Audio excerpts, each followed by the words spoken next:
Good morning, everyone. For everyone tuned in, we are in the kitchen of Chef James Barwick. We're out here in the sticks, the other side of East Dublin. It is a lovely day, and we're excited to be here. Many of you have met Chef James in the past and know how wonderfully he can cook. He's been an executive chef. He was an executive chef in New York City for over 30 years, right, James? 23 in New York. 23 in New York. Prior to that, Hawaii. Hawaii. San Francisco. Ooh, I could go for Hawaii. Well, he's got a wonderful meal. He's going to show us how to cook today. What are we going to be preparing today? Actually, today what we're going to do is everything's in the oven, so it's no cooking on top of the stove for this one. But it's citrus and herb roasted chicken, garlic and herb roasted potatoes, roasted vegetables. Then I have panzanella salad, which is a bread salad with a little bit of lettuce, tomato mozzarella, with the Italian vinaigrette. And of course, you can't have all of that without a dessert. And today I made a 24-layer chocolate and caramel cake. Sounds good. Are you going to let us eat any of it? I hope you brought enough.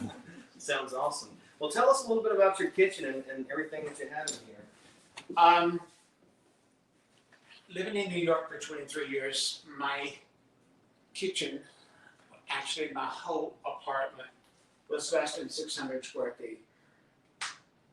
But my kitchen was a 7 by 13, so very small. And I always said, when I buy a house, I was going to build me a big kitchen. I bought this place in 2011. The original part of the kitchen is on this back side here, and it was 12 feet by 11 feet. And I decided I wanted to add on to it, so I broke the outside wall out and went out 14 feet and another 30 feet long. Wow. So That's a dream kitchen. Is this your dream kitchen? this is my dream kitchen. As you notice, most of my cabinets are open, and so easy access to getting all my stuff that I need when I'm cooking and stuff. The thing I hate about kitchens, most people, they'll put cabinet doors on, and then they just shove everything in there. With me, it's got to stay organized. I'm a little bit OCD. I would pull open some of the drawers and let you see, but it might freak some of you out.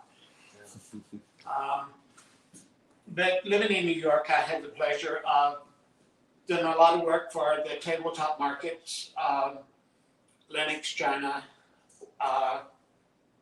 Waterford, Wedgwood, Rosenthal, Villeroy and Bach. So I collected China over the years, and then I bought some good pieces since they came down here. So I like to display it, but more than anything, I love to use it. Actually, today, what I have presented here at the table setting is a Rosenthal china. I did a party for them years ago and bartered out. So I was able to get some good china at a very reasonable cost. That's awesome.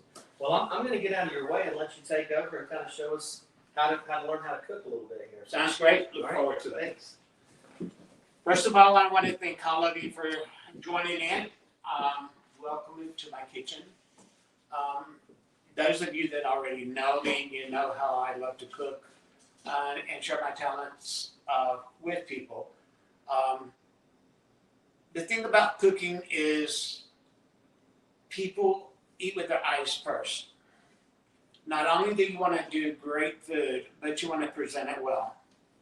So first we're going to get started on the chicken.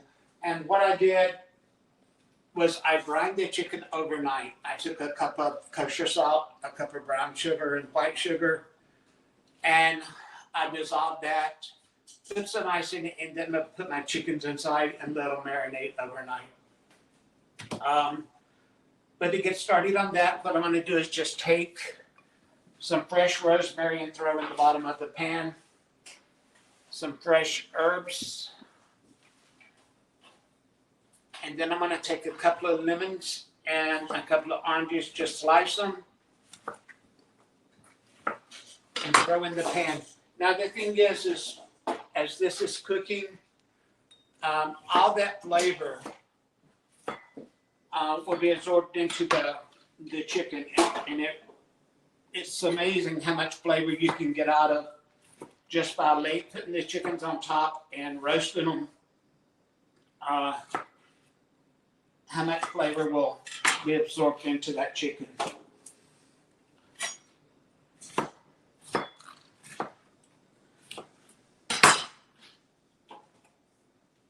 So I don't contaminate my cutting board, and I've already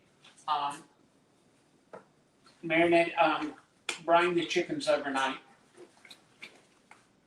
I'm going to put on some gloves here and take the chicken out. I tied the chicken so it would cook more evenly.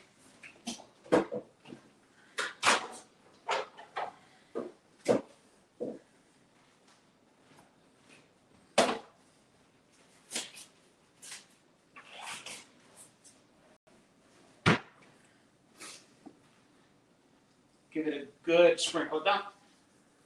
Don't be shy with your salt and pepper. Give it a good sprinkle. And then we're going to drizzle it with a good amount of olive oil. Now what I'm going to do is I'm actually going to roast the potatoes directly in the pan with the chicken.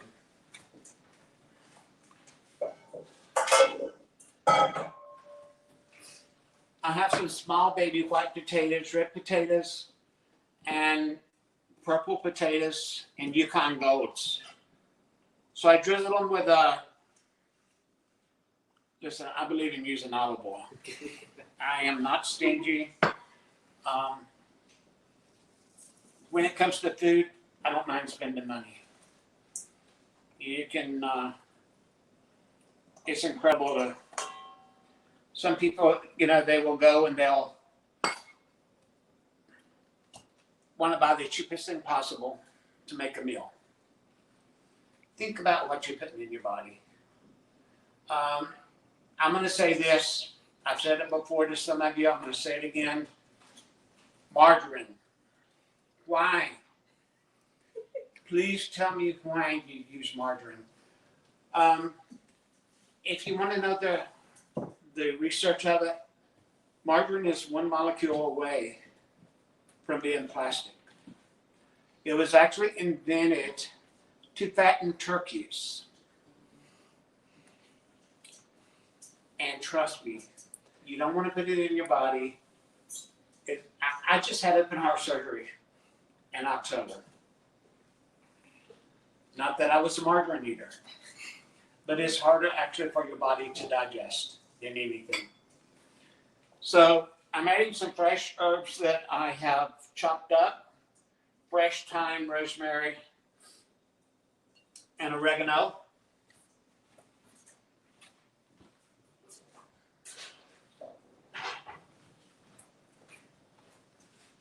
You know what? I like to get my hands into it, so.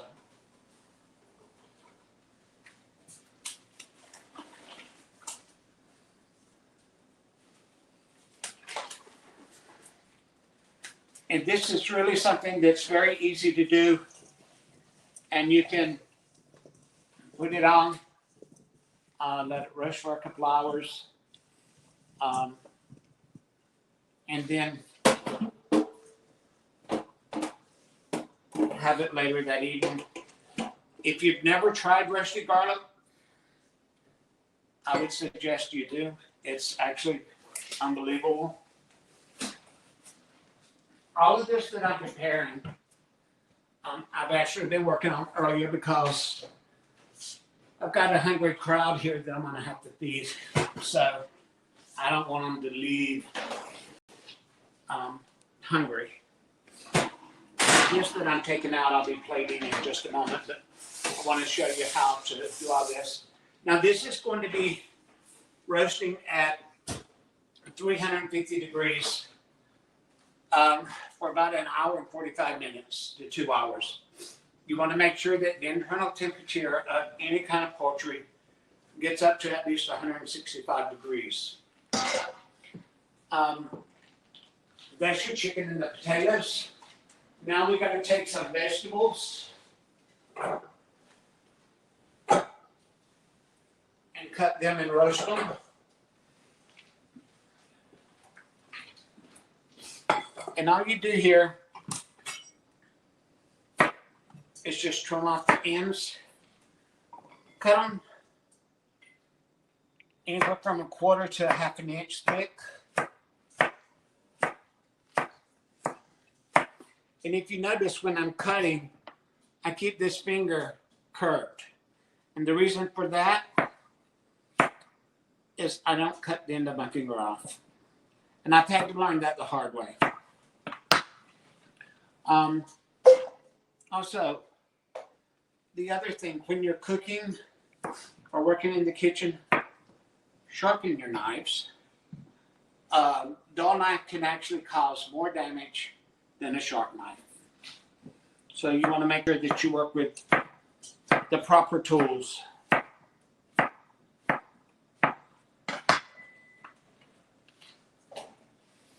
Now, I know some of you thinking, well, did he wash those vegetables?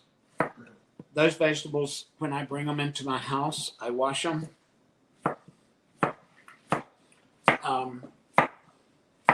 I don't know who might have handled them at the store, or if they had gloves on, so I always make sure that I wash them.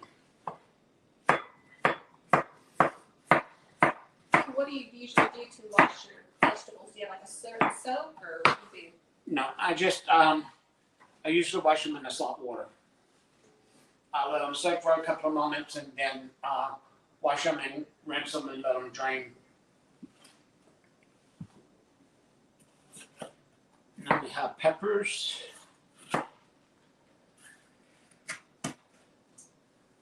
And again, notice the way that I cut it.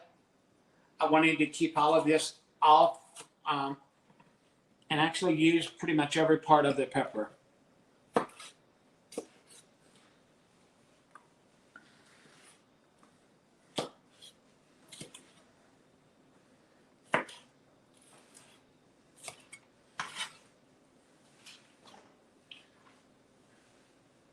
We will,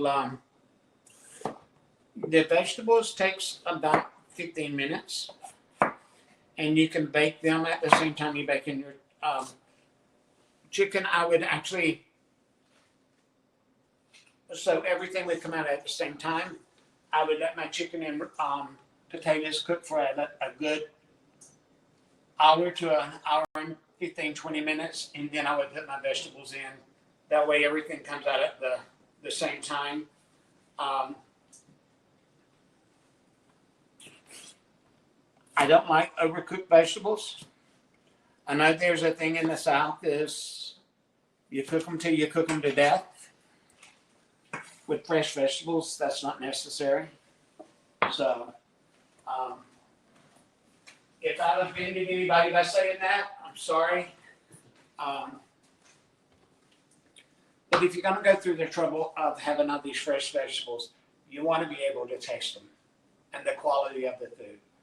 It's all about quality and the freshness of it.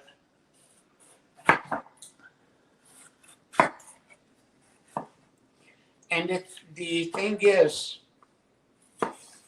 don't be afraid to do extra vegetables, because what I will do is with any vegetables that is left over, instead of eating them plain like that, tomorrow I'll make and cook some pasta and throw these roasted vegetables in it, some fresh grated Parmesan cheese. Unbelievable. And that's what you need to think about when you're cooking meals. It's what you can do with leftovers. I'm a single guy.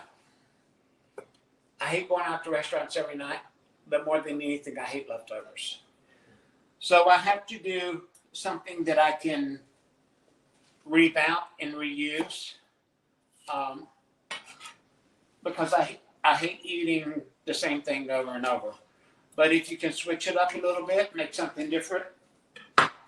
Another thing with these great vegetables, is doing a vegetable lasagna. You know, doing instead of doing a meat sauce, do layers of grilled roasted vegetables in between the layers of pasta. There's a lot of things that you can do with this. Adding some fresh herbs, good portion of salt and pepper. And I know some of you are going to say, why isn't he using fresh ground pepper? I actually ground this earlier this morning because I use a good amount. I would be here for 10 minutes cracking the pepper, and I figured you didn't want to watch me that long, so I'm doing it the easy way.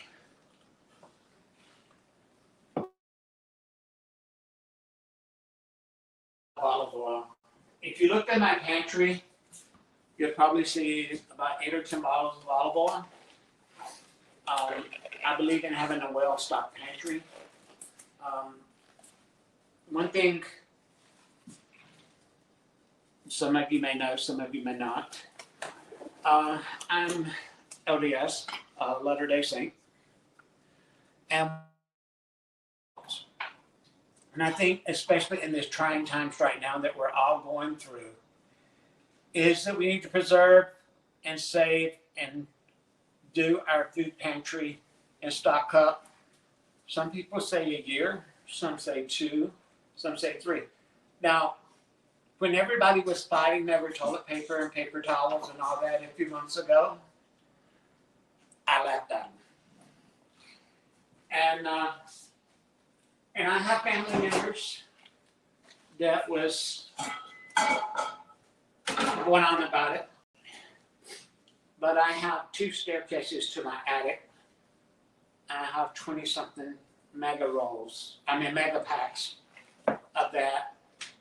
And it's all because of preparedness. You know, you want to you don't want to wait until there's a pandemic and then have to run out and do all of that.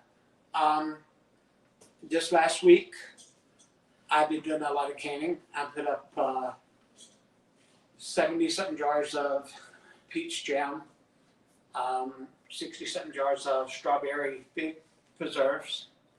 And then one of the things they're going to try today is a fig chutney. And fig chutney is actually very good to go with pork or chicken. I love to make it. A lot of people has never heard of it. And that's okay. I won't hold it against you. But it's fresh figs, onions, cider vinegar, mustard seed, ground cloves, allspice, and cinnamon, and a lot of shaved onions. And you cook it down until it's real thick, and you have it. And I can it. This way I can use it throughout the year and serve it with meats. It's really good. So this is going to be a treat for them that they've never tried before. With this, put it in when your chicken is 3/4 of the way done. I'm going to go ahead and put this in the oven now. And it takes about 20 minutes. Clean as you go. Well, I'm not going to have you watch me wash dishes. And if you notice, I don't have a dishwasher in my kitchen. I don't believe in them. You're going to say, why? Well, the majority of my stuff is fine china, fine crystal. And yes, I use it every day. There's no point in having it if you can't use it. So I do believe in using it every day. And so I wash everything by hand. My thing is if you got to rinse something to put it in the dishwasher, why not just go ahead and wash it, get it done, and over with. This is in the oven. Now we're going to go on to the salad. Now what I did for the salad, and one of the things I love about when I designed this kitchen is this rolling bar here. Because I can pull it out, move it around, It's great for when I'm making pastas or pastries or anything like that, or giving a cooking class. I can just move things around and make it workable. This morning what I did was some croutons.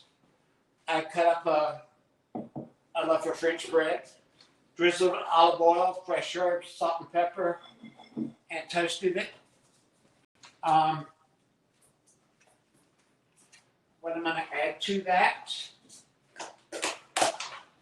is a lot of grape tomatoes. And actually, the longer this salad sits, the better it gets. It has grape tomatoes, a little bit of romaine. Just lost the video. Not even.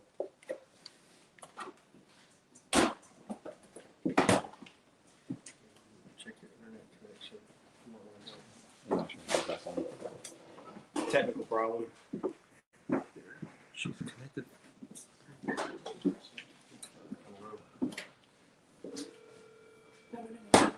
Well, I was supposed to hold it back on. Is it back on? Are we up and running? Mm-hmm. Okay. So with this salad, we have a lot of freshly made croutons, a lot of grape tomatoes that's been sliced in half.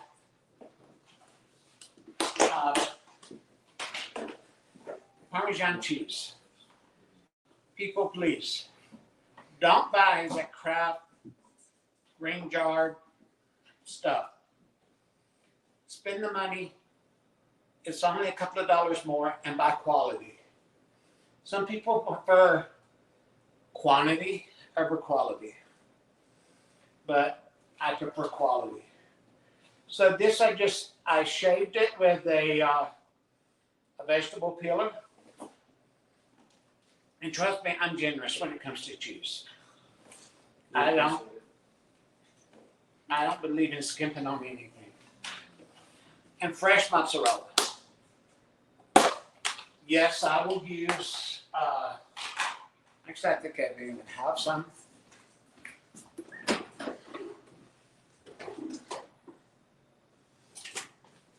I will use the packed mozzarella, but only for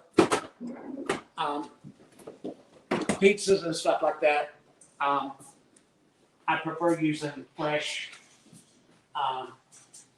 mozzarella. Makes a very big difference. And with the romaine, what I did was almost shaved it. And again, this salad is all about the tomatoes and the croutons, and not so much about how much romaine you put in it. If you want to stretch it, you can use more. But I don't worry about that.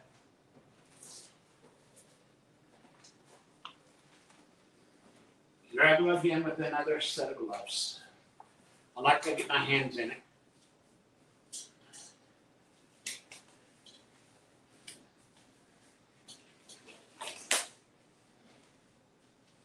And with the vinaigrette, what I did was I roasted some onions, pureed them in a blender with some Dijon mustard, red wine vinegar, and slowly drizzled olive oil and canola oil in.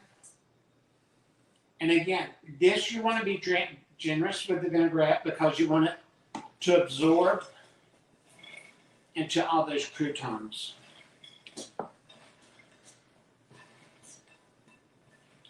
And I added a good amount of salt and pepper to my vinaigrette so that it coats it real good. That's why I'm not adding any extra salt and pepper to this. And again, with this salad, the longer it sits and the more vinaigrette that soaks into the croutons, the better it is. Now, because of this great kitchen that I have, we're going to go ahead as you can see, I cooked some of the vegetables earlier. I also roasted some chicken earlier, so we're going to be able to plate up all of that, let you see what it's like. Again, presentation is everything. I mean, who wouldn't like that salad? And again, you could do the salad. If you have some left over, take some of the roasted chicken, pull it off the bone, and serve it with the salad, and you've got a meal right there. So, out of this meal, you could do salad with chicken. You could do vegetables, the way we're going to have them today. And then tomorrow you can turn it into a pasta salad, pasta and mayonnaise salad. And now comes the good stuff. The chicken and the potatoes. And I know from the looks on some of these guys' face, I have a feeling that they'll be ready to dig in soon.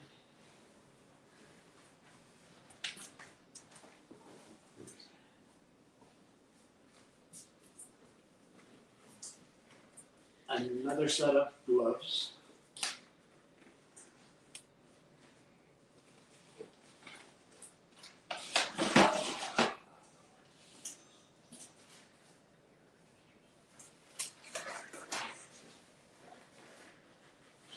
All right, guys, you got it? Any of the guys here, you got any questions? No, everything looks fantastic. So do the vegetables cook at the same temperature as the chicken? It does. This is the roasted chicken and the potatoes. Now, did you also baste the chicken throughout its cooking process with its juices? Do you stop in between and baste it with the juices? I do. I take it and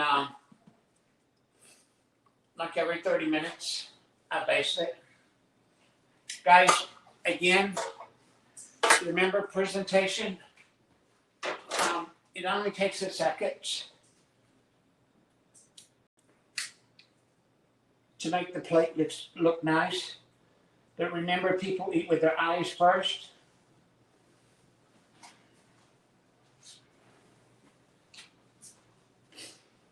And so you want to make sure that it looks good. Not only tastes good, but look good. Because if somebody served me a meal that looked bad, regardless of how it looks, I mean, if regardless of how it tasted, if the presentation's not there, the food's not, to me, it's not going to be as good. These are our roasted potatoes.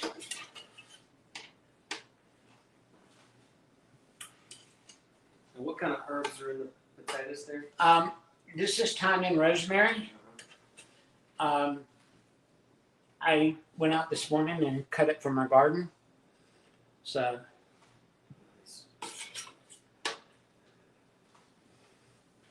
Got some lemon in there too? I have lemon, orange juice, a ton of roasted garlic. And what I do a lot of times, I will go to, when I go to Sam's, I'll get a big 3 or 5 pound bag of the peeled garlic. And I'll bring it home and put it in a pot and cover it with olive oil and roast it. This way you have roasted garlic and it'll last up to 3 months or so. And then you can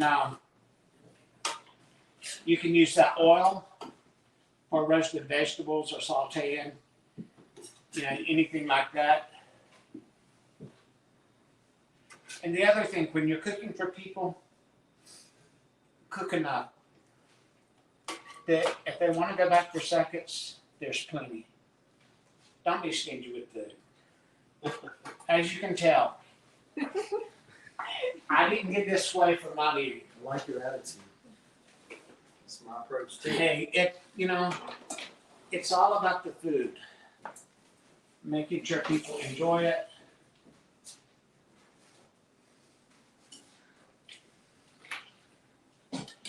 Now these are the roasted vegetables. Do you also stir those in between as they're roasting in there? Hmm. Do you also take the time in between while it's cooking and stir it around? Yeah, I usually, when it's about halfway, I move it around. And so it gets roasted on all sides.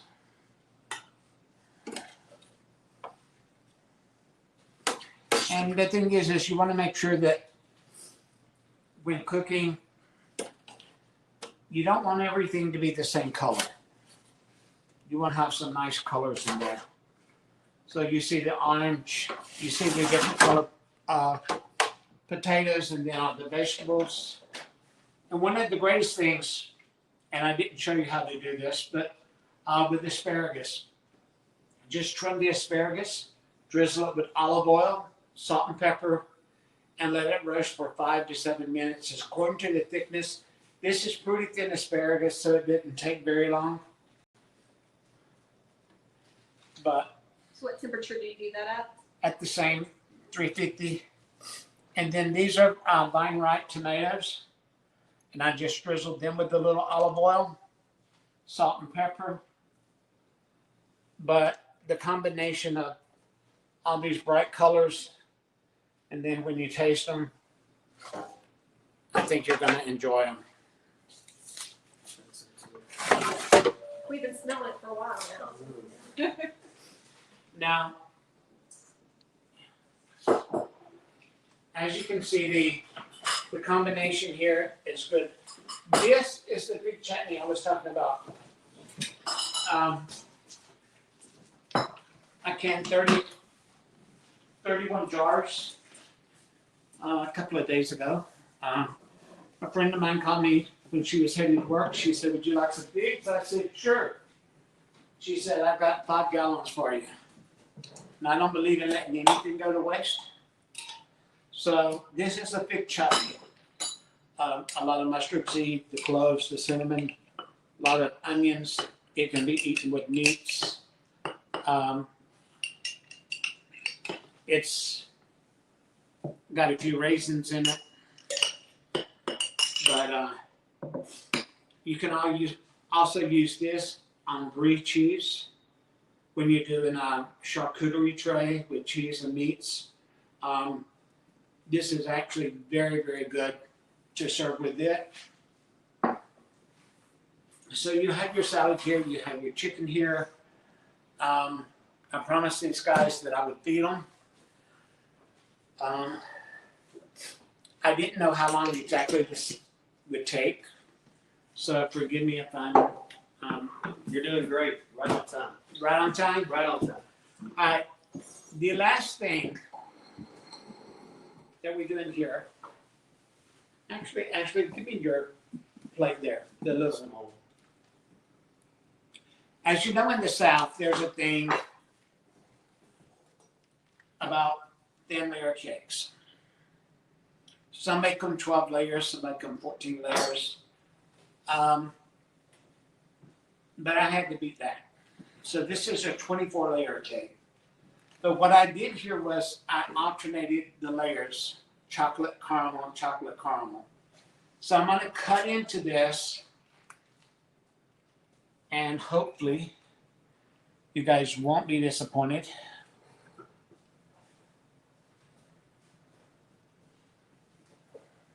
Oh, But as you can see,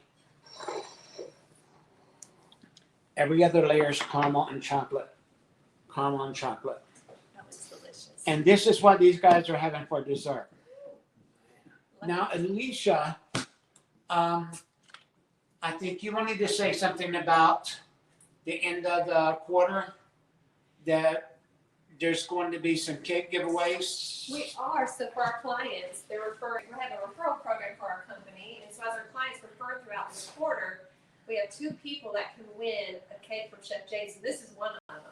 Yeah, this one is a chocolate caramel cake. I also make a flourless chocolate cake that has 3 pounds of chocolate in it, and it's covered with chocolate roses. The other option is a salty caramel macadamia crunch cake that is also very good. Actually, I got to make a couple of those this afternoon for pickup for tomorrow. But anyway, I want to thank all of you for joining in. Thank you for coming into my home and watching. I hope that we get to do a lot more of these. And with the holidays coming up, maybe we can get in. As you can see, I love to decorate and do other things as well. So in the holidays, I decorate every room. So I would like to welcome everyone back for that. But thank you for letting me be a part of this, and Thank you. thank you Thank you guys. so much. All right. Thank you guys so much for tuning in. Hope you got some good pointers there about how to cook a wonderful meal. And thanks again to Chef James. For those of you that don't know us, we're Security First Asset Management. We'd love to help you with your financial planning needs. And please know we have these events all the time, and we'd love to see you at one. Have a great afternoon, and we're going to enjoy this meal. Thank you. Bon appetit.